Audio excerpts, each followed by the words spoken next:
आइतबार नेपाल कम्युनिस्ट पार्टीका संस्थापक महासचिव पुष्पलालको 44औं स्मृति दिवसको सन्दर्भमा पुष्पलाल मित्रता केन्द्रले विश्वको भू राजनीतिक तनाव, नेपालको परिस्थिति, असंलग्नता र राष्ट्रियताका चुनौती विषयक जनबहस कार्यक्रमको आयोजना गर्यो। हाम्रो अगाडि पुष्पलालको विचार एकदमै खड्किएको छ। पछिल्लो समय कम्युनिस्ट विचारमा सङ्कट आइरहेको छ। दलाल पुँजीवादी विचारले हामीलाई भित्रभित्रै गालिसकेको स्थितिमा आज कम्युनिस्ट विचारले मात्र वास्तवमा यो मुलुकलाई परिवर्तन गर्न सक्छ भन्ने ठम्याइका साथ केन्द्रकी उपाध्यक्ष जयन्ती राई, हामीलाई साँच्चै पुष्पलालको विचार एकदमै हाम्रो अगाडि खड्केको छ, आवश्यक बन्दै झन्झन आवश्यक बन्दै आइरहेको छ। उहाँले जिन्दगीभरि कम्युनिस्ट आन्दोलनलाई कसरी सही ढङ्गले अगाडि बढाउन सकिन्छ भन्ने कुरामा उहाँ जहिले पनि चिन्तित हुनुहुन्थ्यो र आज उहाँले प्रतिपादन गर्नुभएका साङ्गठनिक सिद्धान्त, उहाँको विचार, कार्यक्रम, नीति, यी सबै कुराहरू आज सही ढङ्गले जान सकेको छैन। यति बेला साँच्चै भन्यो भने तपाईँहरूलाई हामीलाई थाहा छ कि आज कम्युनिस्ट विचारमा सङ्कट आइरहेको छ र आज कार्यक्रम, नीति, वैचारिक सबै सङ्कट आइरहेको र कम्युनिस्ट आन्दोलन नै आज धरापको स्थितिमा उभिएको छ। त्यसकारणले आज सबै हामी कम्युनिस्ट पार्टीका कार्यकर्ताहरू, विचारकहरू, नेताहरू सबैले यो कम्युनिस्ट आन्दोलनलाई सही ढङ्गले अगाडि बढाउनु पर्ने आज हाम्रो दायित्व मुख्य रूपमा आएको छ भने आज विचारमा यो सङ्कटलाई कसरी हटाउने र यो ग्यापलाई कसरी फुलफिल गर्ने र सिद्धान्तलाई आज कार्यान्वयनमा परिवर्तन, व्यवहारमा परिवर्तन कसरी गर्ने भन्ने हाम्रो अगाडि यो चुनौतीको रूपमा आइरहेको छ भने आज कम्युनिस्ट विचारमाथि साम्राज्यवादीहरूले चारैतिरबाट आक्रमण गरिरहेको छ भने अर्कोतिर दलाल पुँजीवादी विचारले हामीलाई भित्रभित्रै सकिसकेको स्थितिमा आज कम्युनिस्ट विचारले मात्रै वास्तवमा यो मुलुकलाई परिवर्तन गर्न सकिन्छ र जनताको जीवनमा परिवर्तन गर्न सकिन्छ र आज साँचो अर्थमा आज नेपाली जनताको मुक्तिको निम्ति श्रमजीवी वर्गहरूको हितको निम्ति आज कम्युनिस्ट पार्टीले मात्रै गर्छ भन्ने जुन पुष्पलालको चिन्तन, विचारलाई हामीले साकार गर्नुपर्ने जरुरी थियो र उहाँले जहिले पनि यो मुलुकलाई सहमति, लोकतान्त्रिक शक्तिहरूको बिचमा र वाम एकतालाई अगाडि बढाउने कुरामा र लोकतान्त्रिक शक्तिहरूलाई एकीकार गराउने सन्दर्भमा जहिले अगाडि बढाइरहनु भयो आफ्नो कार्यकालमा। पुष्पलाल नेपालको कम्युनिस्ट आन्दोलनको प्रथम व्यक्तित्व, आन्दोलनको धरोहर, सच्चा क्रान्तिकारी देशभक्त नेपाली श्रमजीवी जनताको पहिलो आँखा हुन्। हाम्रो देश गम्भीर भू राजनीतिक सङ्कटहरूको बीचबाट गुज्रिरहेको छ। हाम्रो देशको राष्ट्रिय अस्तित्व, एकता, अखण्डता र देशको राष्ट्रिय स्वाभिमानमाथि प्रहार कहीँ कतैबाट भइरहेको त छैन। आम नेपालीको जिज्ञासा छ, कहिले यो सम्झौता गरिन्छ, कहिले त्यो सम्झौता गरिन्छ। तनावको चपेटामा नेपाल चेपुवामा परेको छ भन्ने हरेक नागरिकलाई लागिरहेको छ। यसको आयतन कत्रो छ, यसको गम्भीरता के हो, यही विषयमा चर्चा गर्नका निमित्त यो खुला जनबहस कार्यक्रम गरिएको हो भन्दै केन्द्रका अध्यक्ष जगन्नाथ खतिवडा, कहिले यो सम्झौता गरिन्छ, कहिले त्यो सम्झौता गरिन्छ, कहिले यो देशबाट कुनै दबावका घटनाहरू घटिरहेको सुनिन्छ, कहिले त्यो देशबाट, कहिले कुन शक्ति, कहिले कुन शक्ति। समग्र विश्वमा जुन प्रकारको भू राजनीतिक तनाव छ वो त्यो तनावको चपेटामा नेपाल चेपुवामा परेको छ भन्ने हामी हरेक नागरिकलाई त्यस्तो लागिरहेको छ। यसको सच्चाइ के हो, यसको आयतन कत्रो छ, यसको गम्भीरता के हो, यिनै विषयमा चर्चा गर्नको निम्ति आज हामीले एउटा विषय, खुला जनबहस गर्न सकिने विषयलाई अगाडि सारेका छौँ। विश्वको भू राजनीतिक तनाव र नेपालको परिस्थिति, त्यसलाई प्रष्ट पार्न तल लेखेका छौँ। हाम्रो देशको असंलग्न परराष्ट्र नीति र राष्ट्रियताका चुनौतीहरू के हुन्, यो गम्भीरतालाई प्रकट गर्ने गरी वक्ताहरूले आफ्नो धारणा राख्नुहुनेछ। आम सञ्चार माध्यमले संसारव्यापी गराइदिनेछ र नेपालीको पोजिसन के हो भन्ने बताइदिनेछ। नेपालका कम्युनिस्टहरू सदैव देशभक्त, क्रान्तिकारी, प्रगतिशील, जनताप्रति उत्तरदायी, राष्ट्रका पहरेदारका रूपमा चिनिँदै आए। नेपालको कम्युनिस्ट आन्दोलनको परिचय देशभक्तिको झन्डा उठाएर 1950 को असमान सन्धिको खारेज गर्ने नारा लाएर नेपालमा सुरु भएको छ। यस्ता अनेकौं घटनाक्रमहरू हामीले पार गरेका छौँ। आज यो ठाउँमा आइपुग्दा हामी शोषित पीडित जनताका प्रतिनिधिहरू, देशभक्त कम्युनिस्टहरू कुन पहिचानमा स्थापित छौँ यो थाहा नपाइकन राष्ट्रियता संरक्षणको अर्को विषयमा प्रवेश गर्न गाह्रो छ। हामीले यही पहिचानलाई पुनस्मरण गर्नु छ, पुनर्ताजगी गर्नु छ, समृद्ध गर्नु छ र यसको गरिमालाई युग युगसम्म जीवन्त बनाइने सङ्कल्प गर्नु छ। हो त्यही सङ्कल्प जनताको भरोसालाई जोगाउनको निम्ति हामी केही कोसिस गरौँ भन्ने हाम्रो प्रयास हो। पुष्पलाल नेपालको कम्युनिस्ट आन्दोलनमा उहाँले गरेका योगदानलाई हामीले सम्झिरहेका छौँ, तर अर्कोतिर सोच्नुपर्ने छ उहाँका शिष्य, उहाँका उत्तराधिकारी, आजका समयका हाम्रा नेताहरू, हाम्रा आजका समयका पुष्पलाल उहाँहरू के गर्दै हुनुहुन्छ, हामी के गर्दैछौँ, यो पार्टीका कार्यकर्ताहरू, वामपन्थीहरू, कम्युनिस्ट पार्टीका कार्यकर्ताहरू के गर्दैछन्, आम जिज्ञासा यही छ। के हामीले देशको क्रान्तिकारी छवि जोगाएका छौँ? के हाम्रा गौरवशाली विरासतहरूमा कुनै प्रश्न चिन्ह उठेको छैन? के हाम्रो देशभक्तिमाथि जनताको विश्वास बढेको छ? के राष्ट्रिय स्वाभिमानको सङ्घर्षमा हामीले जितिरहेका छौँ? के देशका 70% कम्युनिस्टहरू छन्, कम्युनिस्ट जनमत छ भन्छौँ, ती कम्युनिस्ट जनमतले हाम्रो व्यवहारलाई, हाम्रो सिद्धान्तलाई, हाम्रा कामहरूलाई पूर्ण विश्वास गरिरहेका छन् र उनीहरूलाई हामीले एकताको सूत्रमा बाँधेका छौँ? के हामीले हाम्रा छिमेकहरूभित्रबाट छिमेकीहरूसँगको सम्बन्धलाई सुमधुर गरेका छौँ र उनीहरूसँगबाट पनि आफ्ना राष्ट्रिय स्वार्थहरूलाई पुरा गर्नका निम्ति हामी अगाडि बढेका छौँ? यी अनगिन्ती प्रश्नहरू हामीसँग छन्। नेपालको वामपन्थी राजनीति सम्झौताको राजनीति हुन थाल्यो कि भन्ने लाग्छ। जनताबाट कर्दै गइरहेको तर विभिन्न स्वार्थ समूहहरूबाट सम्झौता गरेर आफ्नो अस्तित्व धानिरहेको अवस्था छ। पुष्पलाल त्यस्तो व्यक्तित्व थिए जसको आज खोजी भइरहेको छ। उनको सादा जीवन उच्च विचार थियो भन्ने सन्दर्भ कोट्याउँदै नेपालको परिस्थिति, असंलग्नता र राष्ट्रियताका चुनौती बारेमा थप प्रस्ट्याउँदै पूर्व राजदूत महेश मास्के। जनताको शक्तिले मात्रै त्यसको सामना गर्न सकिन्छ भन्ने मलाई लाग्छ। अहिलेको हाम्रो राजनीति नेपालको र विशेषतः वामपन्थी राजनीति सम्झौताको राजनीति हुन थाल्यो कि भन्ने लाग्छ। जनताबाट कर्दै गइरहेको तर विभिन्न स्वार्थ समूहहरूसँग सम्झौता गरेर आफ्नो अस्तित्व धानिरहेको जस्तो देख्छु म।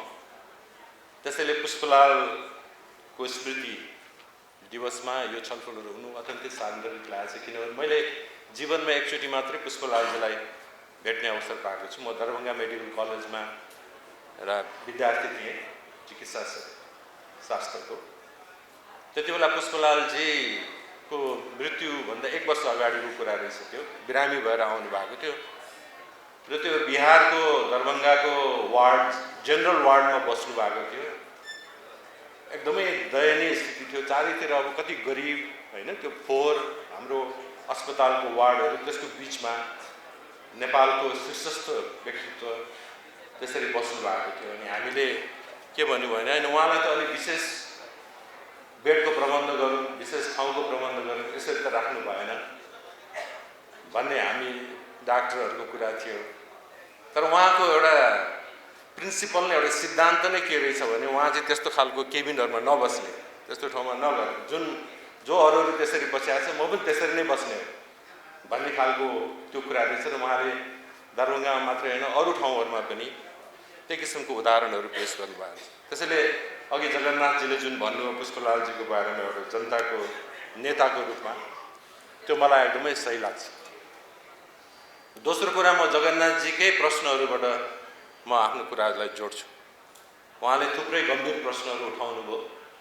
के हामीले यसो गरेको छौँ, के हामीले उसो गरेको छौँ भनेर। मलाई हामीले गरेको छौँ भनेर भनौँ भन्ने जस्तो लागेको थियो, तर मैले भन्न सकिनँ। त्यसको सबै जवाफ मलाई नकारात्मक छ भन्ने लाग्छ।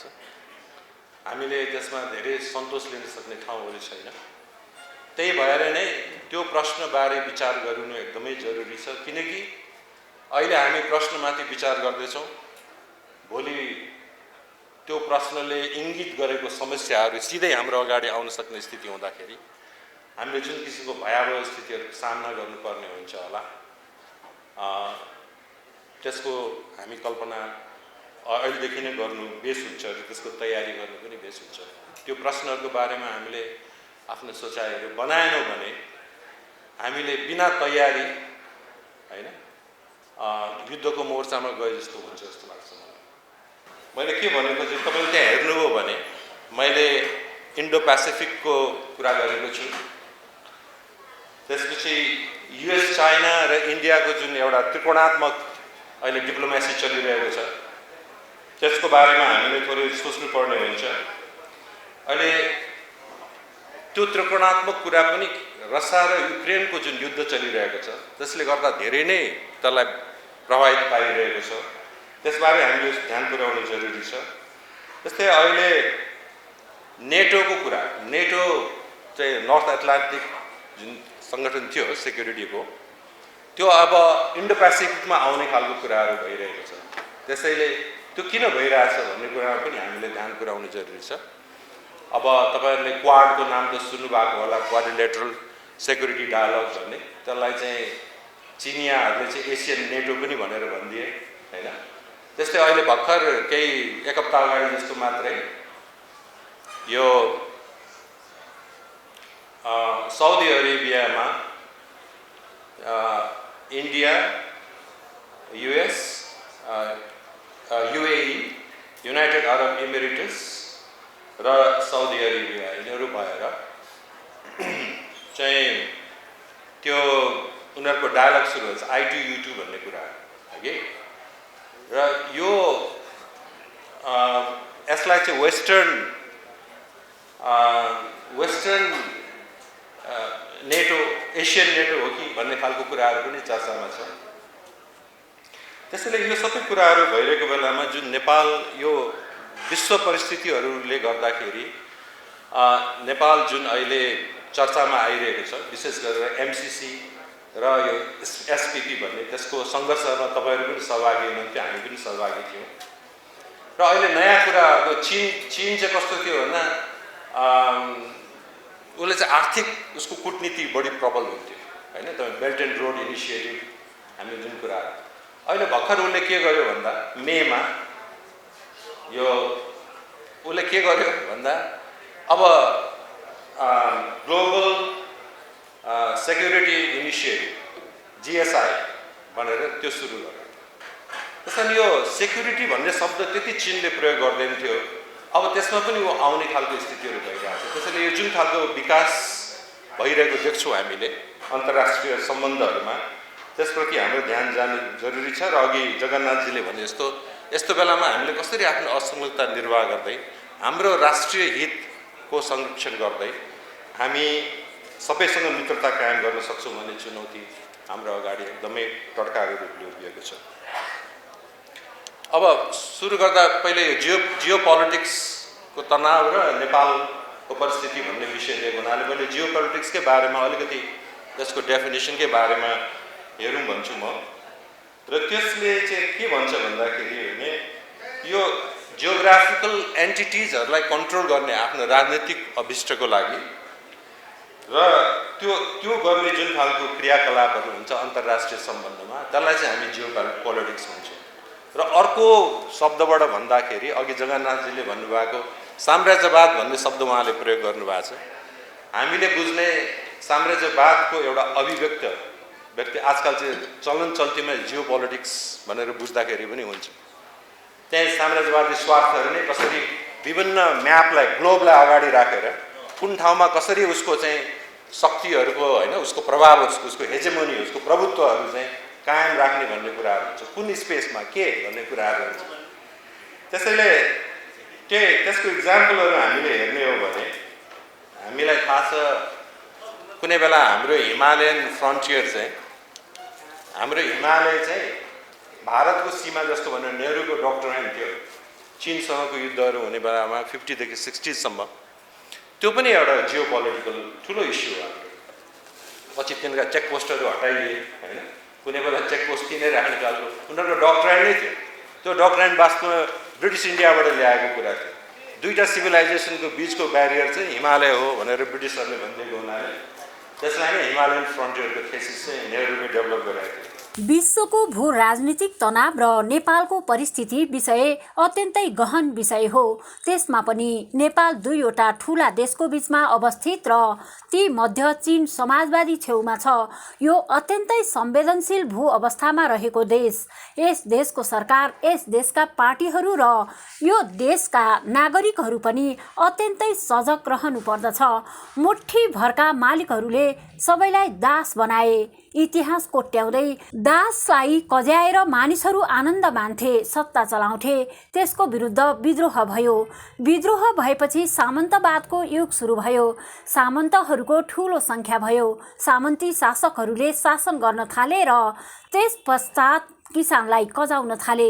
समाजका अरू वर्गहरूलाई पनि कजाउन थाले। कजाउँदा कजाउँदा पैसा कमाएको एउटा नयाँ व्यापारीको उदय भयो। त्यसलाई पनि बाँकी राखेनन्। त्यसपछि समाजका अरू बाँकी सबै वर्गहरू उसको विरुद्धमा एकताबद्ध हुनुपर्ने आवश्यकता महसुस भयो, जसका कारण पुँजीपति वर्गले अग्रसरता लियो र त्यसपछि 1789 मा फ्रान्समा पहिलो पटक क्रान्ति भयो। सामन्तहरूको सत्तालाई फाल्ने काम भयो भन्ने इतिहास स्मरण गर्दै पूर्व प्रधानमन्त्री तथा एकीकृत समाजवादीका अध्यक्ष माधव कुमार नेपाल। अब कर्पू अस्पतालको बारेमा थोरै बोल्नुपर्ने तर समय छैन।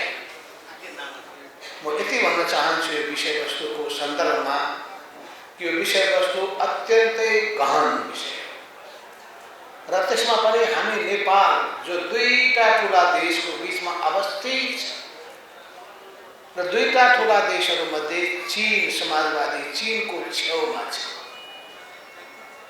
यो अत्यन्तै संवेदनशील भू अवस्थामा रहेको, भू राजनीतिक अवस्थामा भएको देश, यस देशको सरकार, यस देशका पार्टीहरू र देशका नागरिकहरू पनि अत्यन्तै सजग हुनुपर्दछ।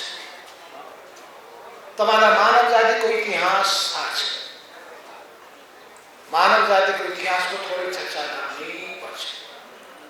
आदिम साम्यवाद पछि दास युग सुरु भयो।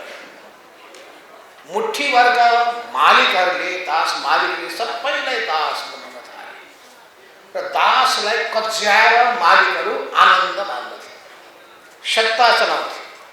त्यो युग थियो। त्यसका विरुद्धमा विद्रोह भयो।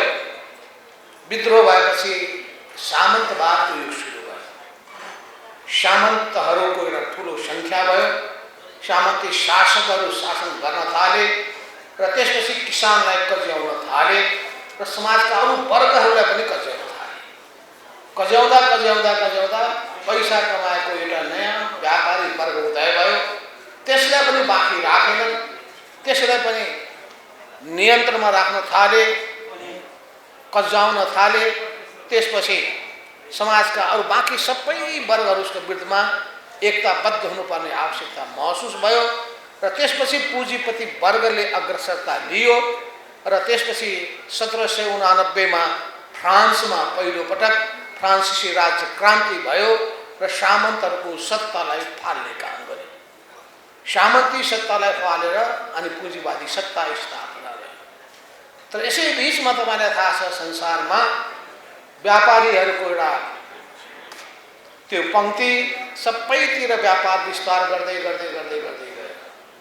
व्यापार विस्तार गर्दा गर्दै ब्रिटेन भारतमा आइपुग्यो। इस्ट इन्डिया कम्पनीको नाममा पहिले व्यापारको कुरा गर्यो, पछि भारतलाई कोलोनी बनायो। चीनमा पनि त्यस्तै गर्यो। अनि संसारमा यस्तो समय भएको थियो जहाँ भनिन्थ्यो कि के भन्न थाल्यो भन्दाखेरि कि ब्रिटेनको राज्यमा घाम अस्ताउँदैन। घाम अर्थात् जुनसुकै भूभागमा हिँड्न थाल्नुहोस् सबै ब्रिटिसहरूको कब्जामा भएको, संसारै कब्जामा छ।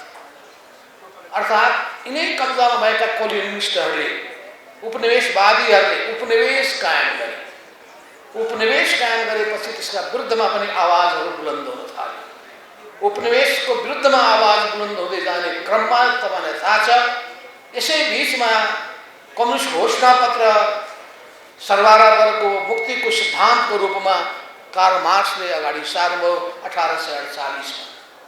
1848 मा सारेपछि उहाँले भन्नुभयो कि आदिम समयवाद बाहेक अर्थात् वर्गहरूको उत्पत्ति भइसकेपछि मानव जातिको इतिहास वर्ग सङ्घर्षको इतिहास हो। शोषक र शोषित बीच यो दुईटा वर्ग रहन्जेलसम्म सङ्घर्ष जारी छ। त्यसको हुनाले शोषित वर्गहरू मुक्तिका लागि एकताबद्ध हुनुपर्दछ।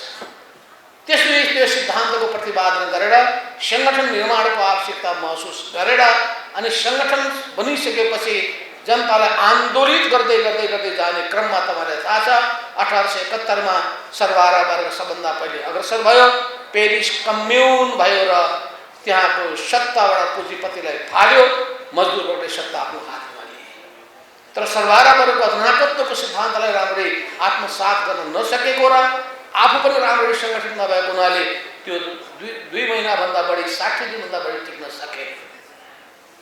फेरि त्यसपछि अगाडि सर्ने अर्थात् अगाडि बढेको छ, फेरि धक्का खाएको छ, फेरि अगाडि बढेको छ। त्यो अगाडि बढ्दै जाने क्रममा कार्ल मार्क्सले के अनुमान गर्नुभएको थियो भने कि पश्चिम युरोप नै क्रान्तिको मूल थलो बन्नेछ।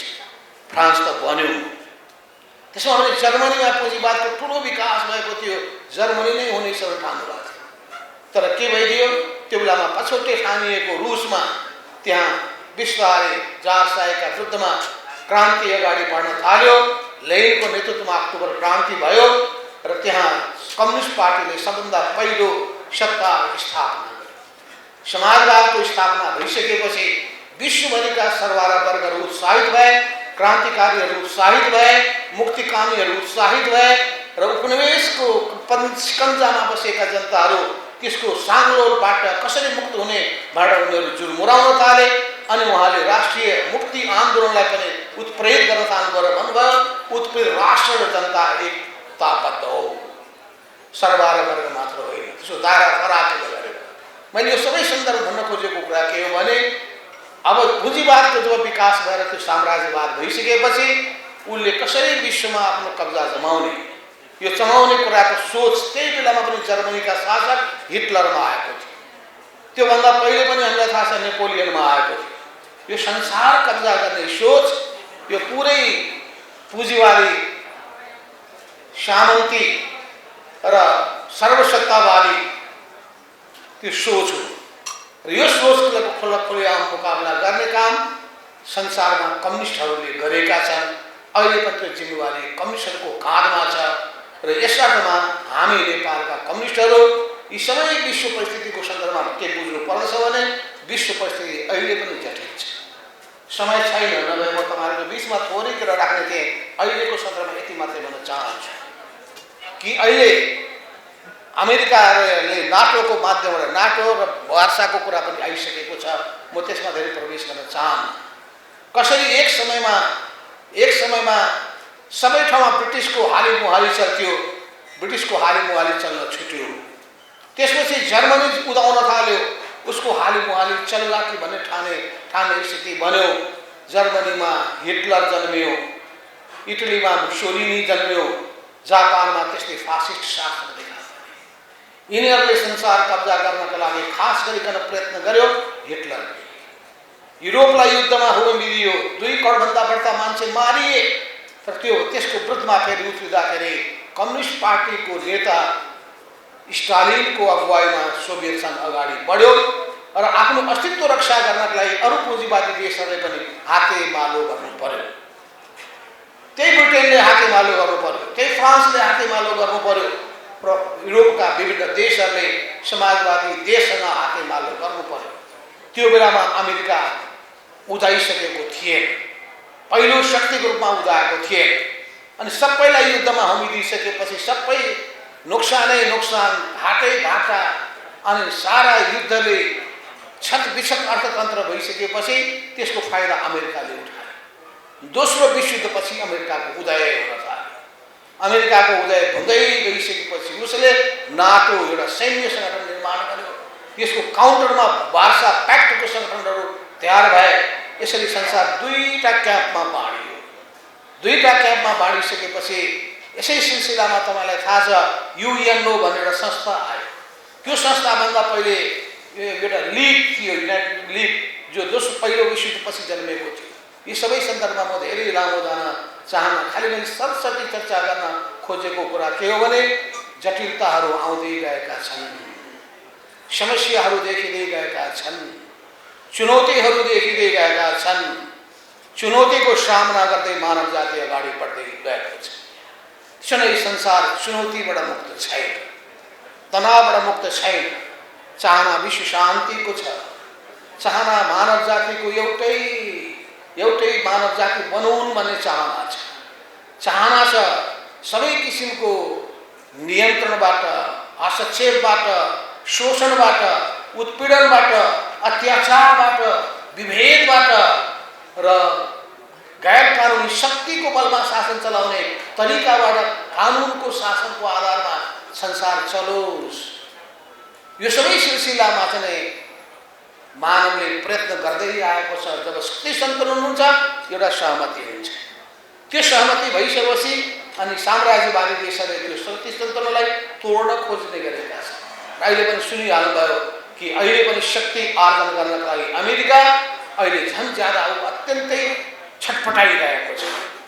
चीनले जसरी समाजवादी चीनले एकपछि अर्को सफलता हासिल गरेर दोस्रो सशक्त अर्थतन्त्रको रूपमा चीनको उदय भइसकेपछि, चीनको समाजवाद लोकप्रिय भइसकेपछि र त्यो समाजवादले संसारभरि प्रभाव फैलाउन थालिसकेपछि अनि साम्राज्यवादी पुँजीवादी शक्तिहरू छटपटाउन थालेका छन्। यस्तै जनबहसमा नेपालले ब्रिटेनको राज्यमा घाम अस्ताउँदैन, अर्थात् ब्रिटेनको जुनसुकै भूभागमा हिँडे पनि उनीहरूको कब्जामा थियो। विश्व नै ब्रिटेनको कब्जामा थियो। कब्जामा भएका उपनिवेशवादीहरूले उपनिवेश कायम गरे। त्यसका विरुद्धमा पनि आवाज बुलन्द हुँदै जाने क्रममा कम्युनिस्ट घोषणापत्र कार्ल मार्क्सले 1848मा अगाडि सारेका थिए। आदिम साम्यवाद बाहेक अर्थात् वर्गहरूको उत्पत्ति भइसकेपछि मानव जातिको इतिहास वर्ग सङ्घर्षको इतिहास, शोषक र शासित बीच यी दुईवटा वर्ग रहुन्जेलसम्म सङ्घर्ष जारी छ। त्यसो हुनाले शोषित वर्गहरूका मुक्तिका लागि एकताबद्ध हुनुपर्छ भन्ने आशय नेपालले व्यक्त गर्नुभएको थियो। ओमकार टेलिभिजनका लागि क्यामेरामा हरि भण्डारीका साथ शान्ता लम्साल, काठमाडौँ।